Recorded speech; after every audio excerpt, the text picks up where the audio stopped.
Legacy's car bringing out caution for the third time. Oh, negative.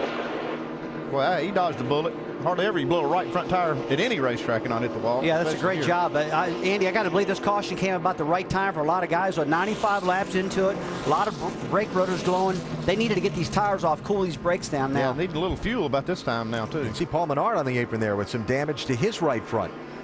Looked like maybe fender damage, maybe even a right front tire down on that car. So he got a piece of this somewhere.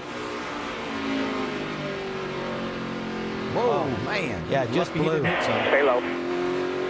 Legacy doing a great job right there not to hit anything. I don't know how he did that. And Menard is going to pit road there when the caution comes out. I'm not sure he didn't have an issue with his right front tire. He must have driven straight through because he's still out there with the damage. Look at all that smoke coming off that right front. I mean, watching that tire blow, to me, that was just an overheat condition, I believe, which blew that tire from brake heat. Very likely. He's going to go a lap down right here as the field comes by, but they had to pit to get that tire off. So Brendan Gaughan is going to get the free pass here, and this will bring all of the leaders to pit road for the first time in this race. I don't think a lot of them would have expected they'd run 95 laps before they got a chance to pit.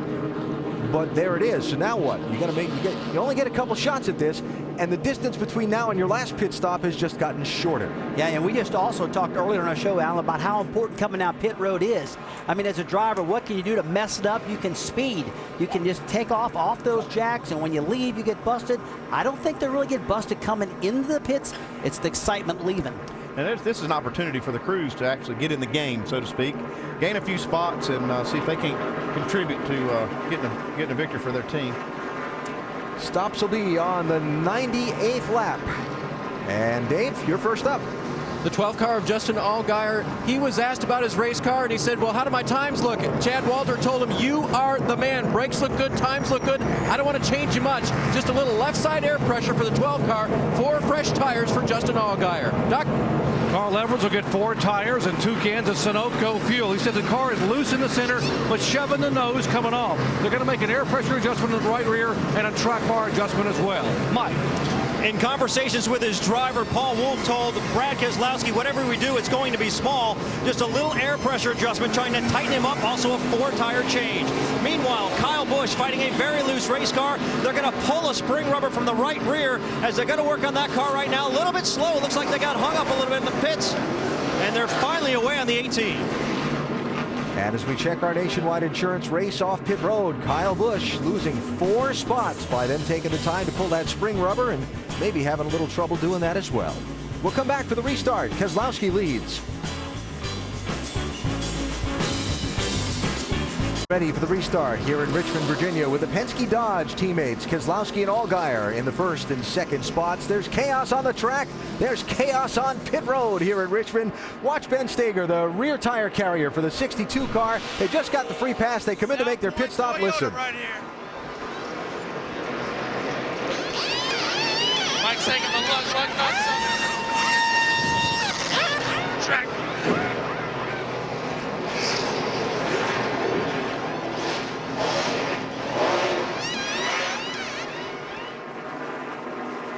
Talk about tight quarters.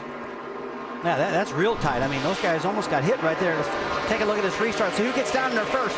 Harvick. Oh, look, it might be Harvick. 3 wide. That doesn't usually work that well.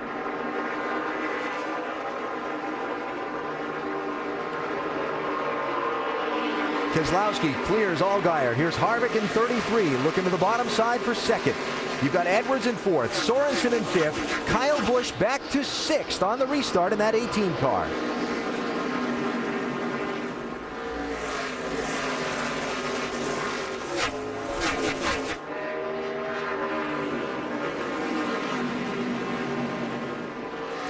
All I can think of is, all right, they were out there at the tail end of a 90-some lap green, run on the same set of tires. Now they got a fresh set of tires on, double them up, let them go, and everybody's just all got that wheel gripped tight. They get all gripped up tight, but one of the reasons is because the air pressure's just so low in these left side tires and the right side, but more the left side.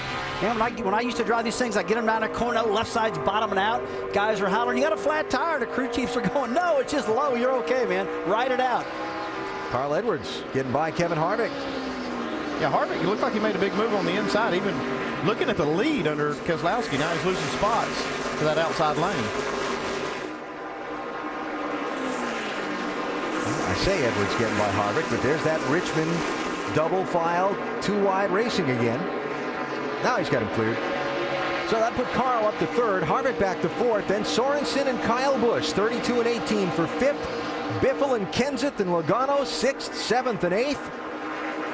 And right now, a lot of them needed that last pit stop. Put 4 tires on, adjust these cars, get them handling, because there's a lot of guys that weren't right. Obviously, that 22 car leading the race, he was right. Quick mention, Shelby Howard took a wave around on that last caution to get a lap back. Oh, looks like Biffle got real loose getting in the corner. Yeah, he had chased that baby right up in there. And you know, Andy, in that first run, when they run those things that long, I mean, you would have to think that, I mean, they've really injured some of these brakes. They're not going to be as good, I wouldn't think, now as they were when they started. They do come back fairly well, but like you said, to the 38 car of Leffler, he may have done some damage to his brakes that he won't be able to really get a full pedal back for this race. But, you know, you put the cold tires and wheels on them, and it kind of quenches those rotors back down to get time to cool off, and they'll come back pretty good. Carl Edwards, he's got it rolling now. Second place he's after here.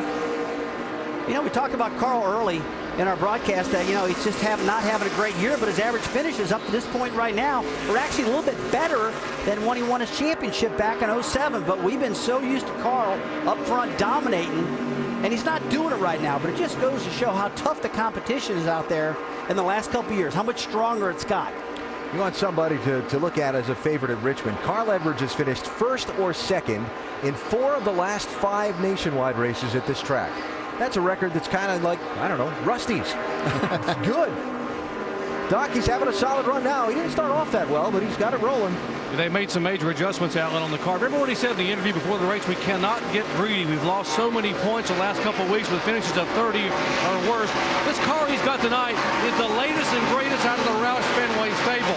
It's the one they've been working on to try to get the weight adjusted. Crashed on the racetrack. That is Stephen Wallace, who's gotten turned around in turn 4, left rear down on that car. I don't know if he hit anything. I don't think he did.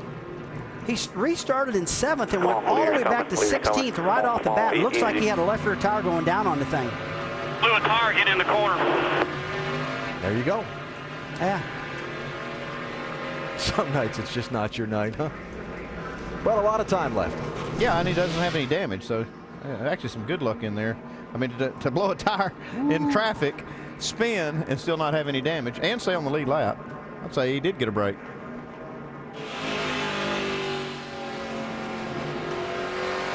Clear there.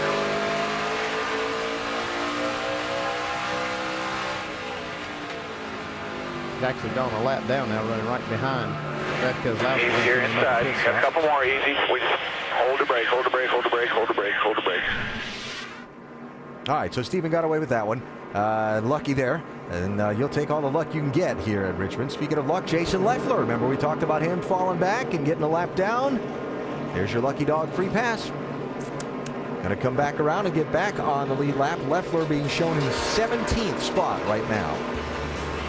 So 4th caution of the race is out, and we are still shy of halfway tonight here at Richmond International Raceway.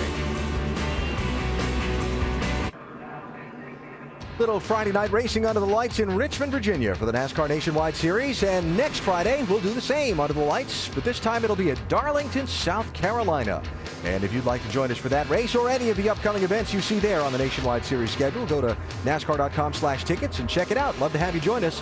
Road America standing out on my mind. That's going to be an interesting one with the 4-mile lap on the road course there in Wisconsin. Kyle Busch led the first 58 laps of this race. Now finds himself running in 6th after they had a little hiccup on their pit stop a few laps ago. Mike?